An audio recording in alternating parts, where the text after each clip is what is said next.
Hello. Welcome to or back to my channel. My name is Angel. Thank you for stopping and watching.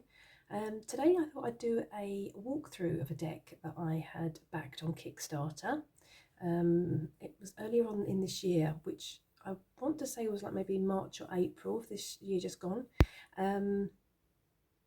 This was my first Kickstarter I backed, and I received it quite recently.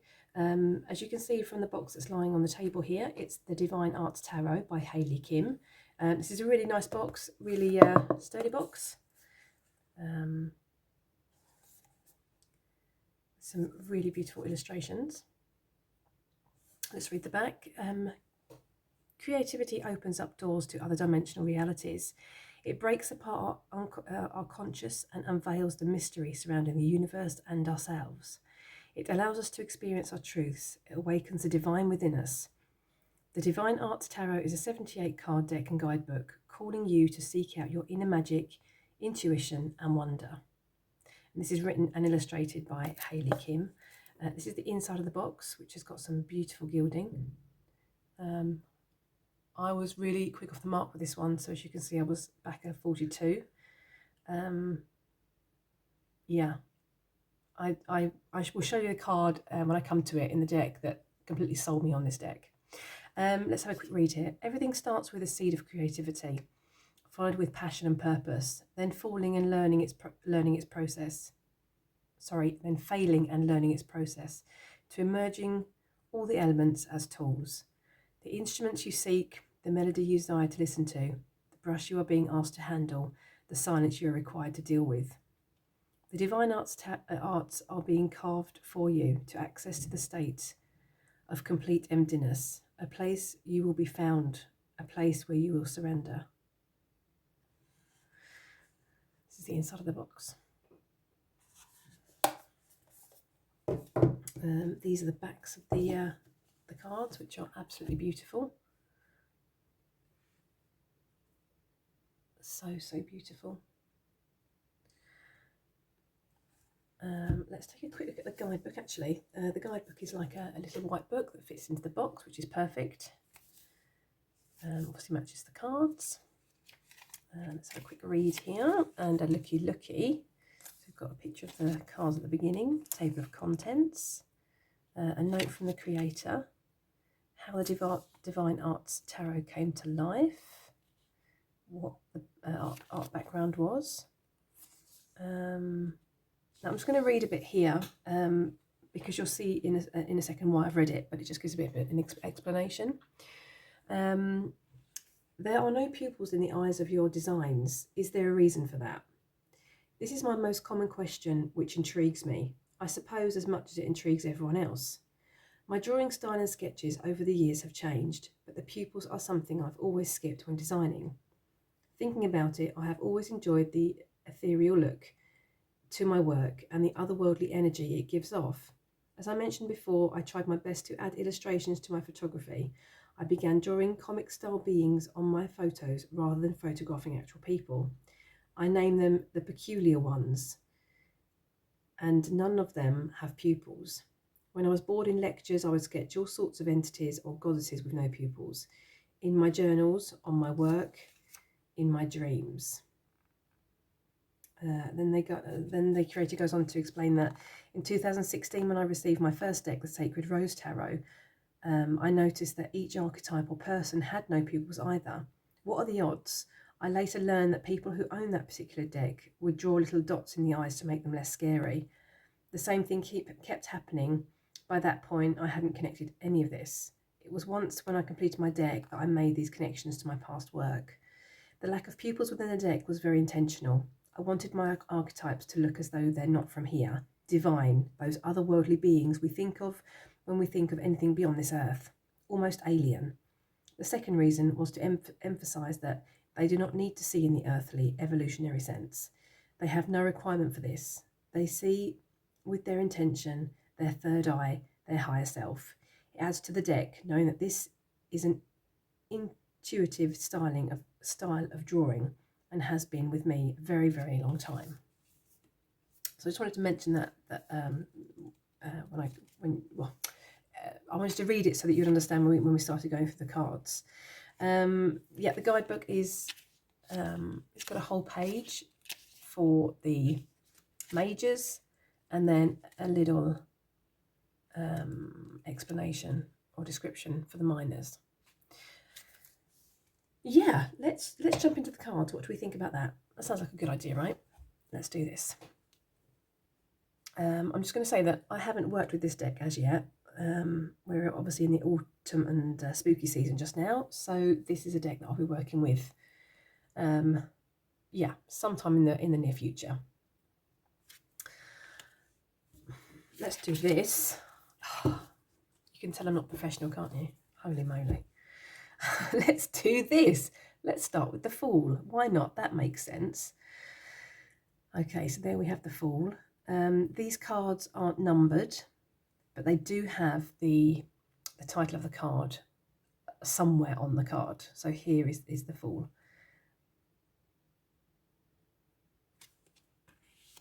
We've got the Magician.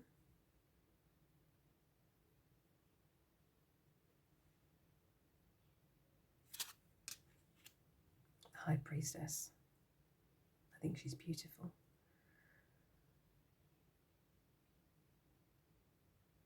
And we've still got the symbology here within the card and the veil.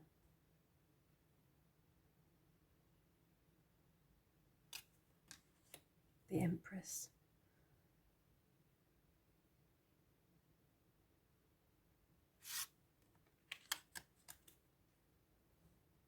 The Emperor.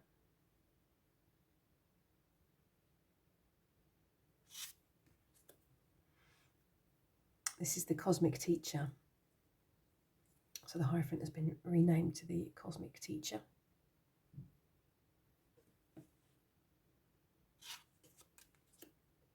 Love.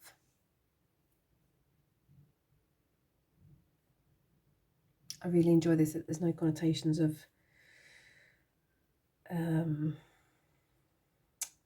what's the word I'm looking for?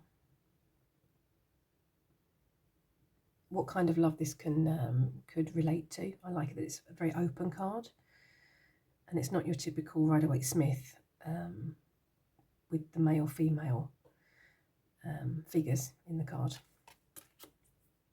Strength.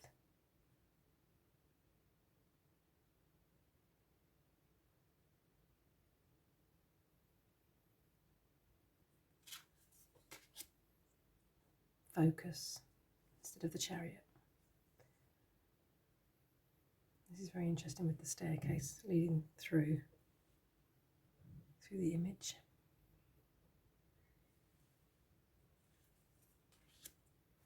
The Hermit. This is the reason I bought the deck in the first place. I saw this card. I believe I saw it on Instagram, and it just sold me on the deck. It sold me there and then. So when the Kickstarter went live, I backed it as quickly as I could. I was really, really impressed. The Wheel.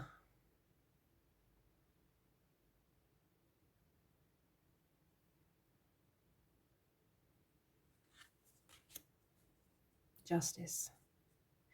I really enjoy that, as there are no numbers on the cards, that you could interchange strength and justice with each other if that's your preferred method or preferred order of the cards.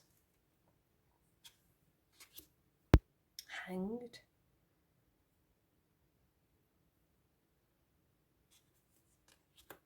Death. This is very beautiful with the dying flower, but the growth lower down on the wrist area. Temperance. I think I've mentioned before in my other videos that I'm new to tarot. I'm a complete newbie. My tarot journey started in 2020. There are 3 cards in the tarot which I have real difficulty learning and keeping straight in my mind.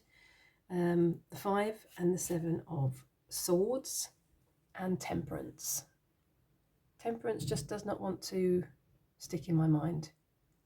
I really need to do some deep work with Temperance and the other two cards as I mentioned.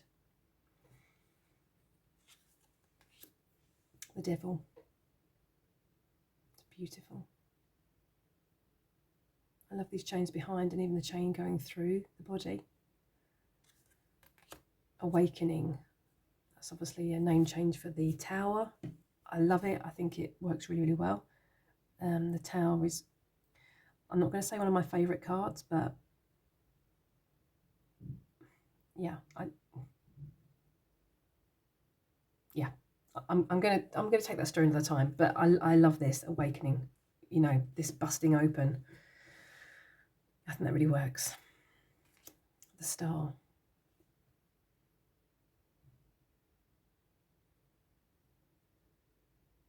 I really enjoy this, that she's actually in the water.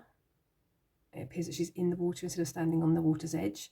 You know, I'm thinking of the cleansing of water, washing away. I'm not going to say past sins, but just healing yourself and washing away negativity and the healing effects of water. I think that really works with the Star.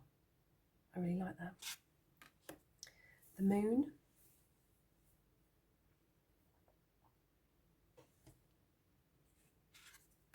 The Sun. That's gorgeous.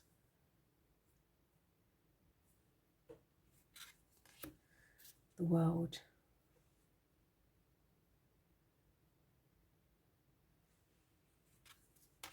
Judgment.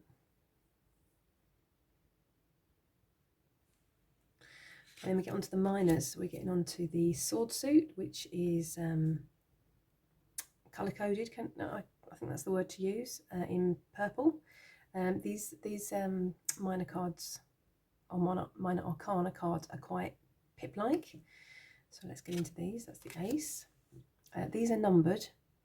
Sorry, just go back to the Ace there. The Ace isn't numbered, but the following cards are numbered. A small number at the bottom. That's the 2. 3. The 4 of Swords.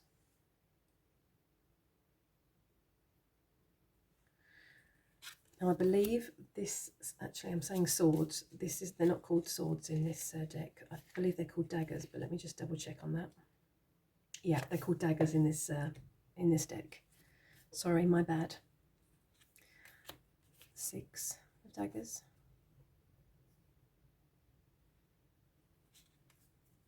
The 7.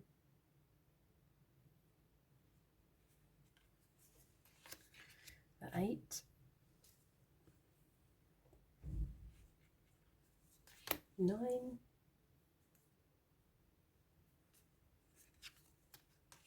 10 of daggers. We're moving on to the court cards. The court cards have also been renamed. The Page has been renamed as the Child, which I think works really well. The Knight has been renamed to the Youth. Then we've got the Queen.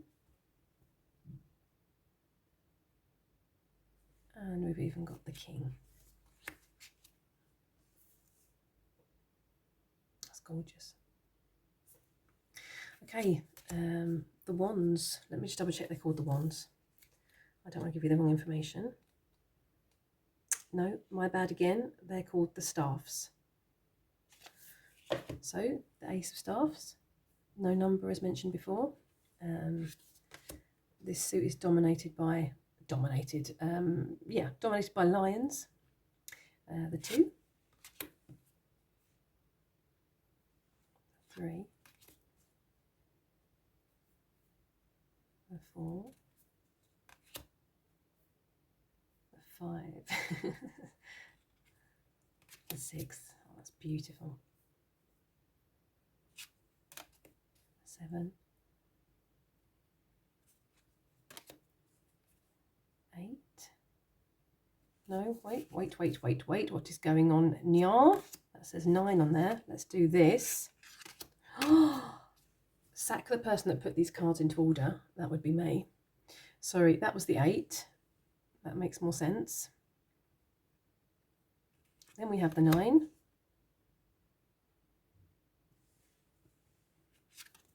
And the 10. And we're moving on to the court cards again. We have the Child. That's interesting. The Child looks like they're cracked there. Or maybe it's not a crack. Maybe it's... That's interesting. Can we just looky in the guidebook quickly? The Child of Staffs. Okay, the Child of... No, that's... Oh, for goodness sake. I'm clearly not doing very well at this at the moment. Sorry, people. Okay, the Child of Staffs is a sprightly individual, taking on the fire-like qualities of either an Aries, Leo, or Sagittarius. The personality qualities of the Child is one of wonder, playfulness, and free-spiritedness. We see the Child with a huge cluster of quartz crystal shards, showing you all of his likes and interests. That life is so colourful and full of magical wonder. Clear quartz are known to be an amplifier, giving this family the drive and passion it possesses. The crystal also tells you of his energy and his limitless potential. The cracks across his face are a symbol of his energy almost bursting as he is ready to start his journey. Although this is an exciting time, the Child must take his actions into consideration and check that he is not making them in haste. That's very interesting. Okay, sorry about that. Okay, the Youth, which is obviously the Knight. Moving on to the Queen. And she's also got, if you can see that there, the cracks in the face as well. Interesting. And the same with the King, I would say. That's a really interesting detail. Okay, moving on to the Cup suit. The Ace. The 2. Oh. And the 3. That's beautiful. The 4. The 5.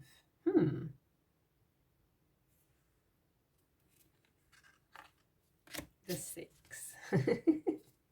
Oh, too cute. The 7. Too many choices. The 8. That's really beautiful.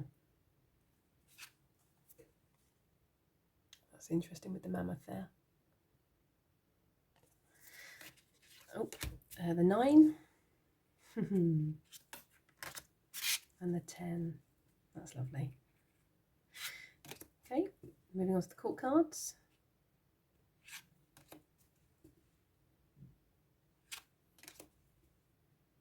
She's beautiful, beautiful. Okay, and finally we're moving on to the... Oh, let's see what this suit's called. This is called the Wreaths. I just want to double check that the cups were called the cups, because I think I maybe led you astray there as well. They were called chalices. My apologies. Okay, so we have the Ace, the 2, the 3, the 4, the 5. I love this. The 6. Very apt for the season. Autumnal vibe. 7. Oh. And the 8. This is beautiful. No, I'm sorry. I'm doing it again, aren't I? Let me looky here. Where did the 8 disappear to? Bear with. Mingle just for a wee moment. My apologies. There's the 8. Honestly, the person that put this deck in order should be sacked. I'll speak to them later. Okay, that was the 8. The 9. Beautiful, beautiful. The 10.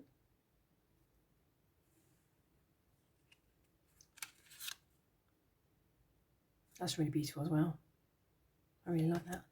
And then we've got the court cards.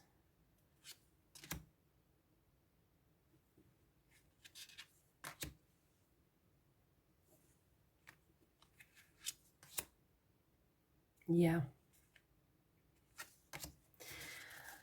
What can I say? Let's give it a bit of a shuffle. I can't remember what the cardstock was on this deck, but I will put it somewhere on the screen for you pretty much now so that you can see what the cardstock was. It's really nice to shuffle. Oh look, we've got a jumper, kind of. Yep, it's really nice to shuffle, overhand and even riffle shuffle. Let's see if I can bridge it this time.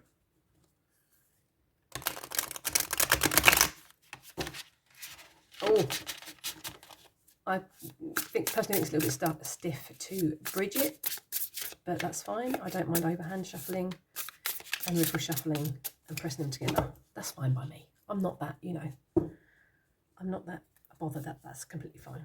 Okay, let's do that. Should we take a read of the 7 as it jumped out at us? What do we think? Shall we? Yeah, let's. It's a minor. There's not particularly too much information written for each of the minor cards. This is obviously the 7 of chalices, and the 7 of chalices, here it stands upright, assessing a situation, opportunities, wishful thinking, choices, reversed, lack of direction, no vision or goals to move forward, lacking life purpose. So that was that. A page of information for the majors, as I mentioned, and let's have a look at here, if I can show you here. Then you've got upright and reversed for the minors, and then for the court cards, which I read from earlier, there's a little bit more information there as well for each of the court cards. I didn't notice any spreads in this deck, which is fine. Yeah, no spreads in this deck, but that's fine by me. I'm really looking forward to working with it and getting to know it. So that was the Divine Arts Tarot by Hayley Kim. Beautiful deck. So yeah, what do you think? What do you think of the deck? I think it's beautiful, and I love it that the suits are colour, what's the word?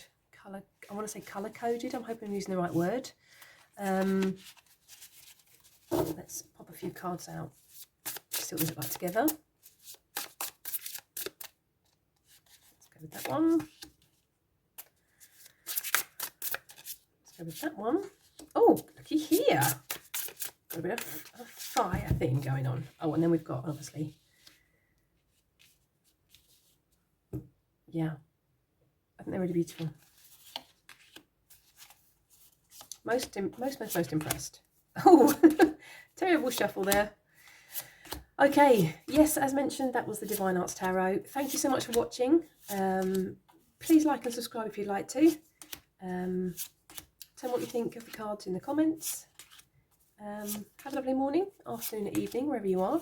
Take care, and I'll see you next time. Toodaloo.